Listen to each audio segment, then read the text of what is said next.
मित्रों नमस्कार।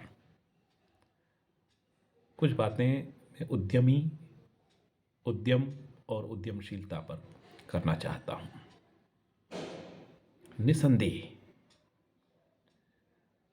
उद्यमशीलता या उद्यम एक आधुनिक अवधारणा है, लेकिन आधुनिक काल का हर व्यक्ति उद्यमी हो और उसमें उद्यमशीलता मिलती हो, ऐसा कतई ज़रूरी नहीं है। जब हम भारत के अतीत में जाते हैं, साहित्य में जाते हैं, तो मध्यकाल में भी हमें उद्यमी और उद्यमशीलता के लक्षण और पहचान के चिन्ह मिलते हैं। जैसे कबीर हैं, कवि हैं, रचनाकार हैं, उनमें रचनात्मक कल्पना है, रचनात्मक शक्ति है। तो केवल कलाकार और केवल रचनाकार वो नहीं हैं, उनमें एक उद्यमशीलता दिखाई पड़ती है। जो उद्यमी व्यक्ति होता है वह कभी भी नकारात्मक और निष्क्रिय प्रवृत्ति का नहीं होता। कबीर जब कहते हैं, सुखिया सब संसार है, खाए और सोए, दुखिया दास कबीर है, जागे और रोए। जो उद्यमी नहीं हैं वह अपने वर्तमान से संतुष्ट रहते हैं। वर्तमान में परिवर्तन करने की इच्छा उनमें पैदा नहीं होती। कबीर कहते हैं, संसार का सामान्य चलन ऐसा है कि अपनी रोजमर्रा की जिंदगी में ही वह संतुष्ट रहता है। खाते हैं और सोते हैं। इसी तरह सामान्य व्यक्ति की जिंदगी बीतती चली जाती है। लेकिन कबीर के भीतर दुनिया और जहान की समस्याओं की पहचान है, प्रॉब्लम आइडेंटिफिकेशन, और उस प्रॉब्लम को दूर करने की तीव्र इच्छा, आइडिया और विचार कबीर के पास मौजूद रहा है।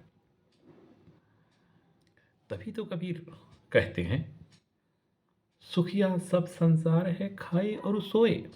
उसके बरक्स कबीर का क्या है? दुखिया दास कबीर है, जागे और रोए। यह रोना चिंतनशील होना है।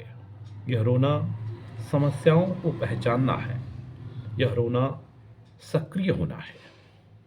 ये सारे गुण, समस्या की पहचान, समस्या को दूर करने की तीव्र इच्छा, बेचैनी, व्याकुलता, ये सारे लक्षण एक सफल उद्यमी के लक्षण हैं।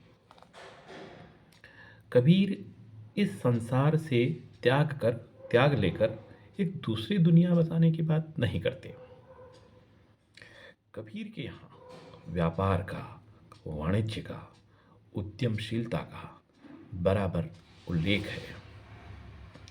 कबीर का जो व्यवसाय है वह ठगी वाली बात उस व्यवसाय में नहीं है। उसमें लोक कल्याण है, उसमें समाज कल्याण है, उसमें समाज की चिंता है, परिवेश की चिंता है, परिवेश को देने का भाव है। कबीर अपनी भक्ति को, अपनी आध्यात्मिकता को, ईश्वर के प्रति प्रेम को किस तरह से व्यक्त करते हैं, ये देखिए। दीपक दिया तेल भरी, बाती दई अघट, पूरा किया बिसाह ना, बहुरिन आवो हठ। यह जीवन अगर देखा जाए तो एक व्यापार है, एक उद्यम है। इस उद्यम को चलाने के लिए परमात्मा ने ये देह दी है। इसके भीतर आयु रूपी तेल भरा है, स्नेह है, विचार है। हम इन सब के सहारे इस जीवन के व्यापार को पूरा करते हैं।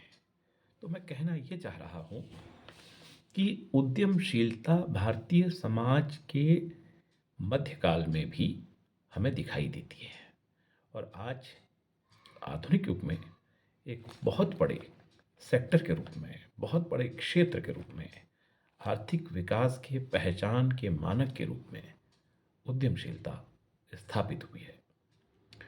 तो इस प्रकार हम हिंदी साहित्य के रचनाकारों को भी उद्यमशीलता, उनकी समस्याओं को पहचानने की दृष्टि, समस्याओं को दूर करने की व्याकुलता और एक विचार, और इस तरह से एक उद्यमशील व्यक्ति के रूप में, एक उद्यमशील रचनाकार के रूप में उनकी पहचान कर सकते हैं।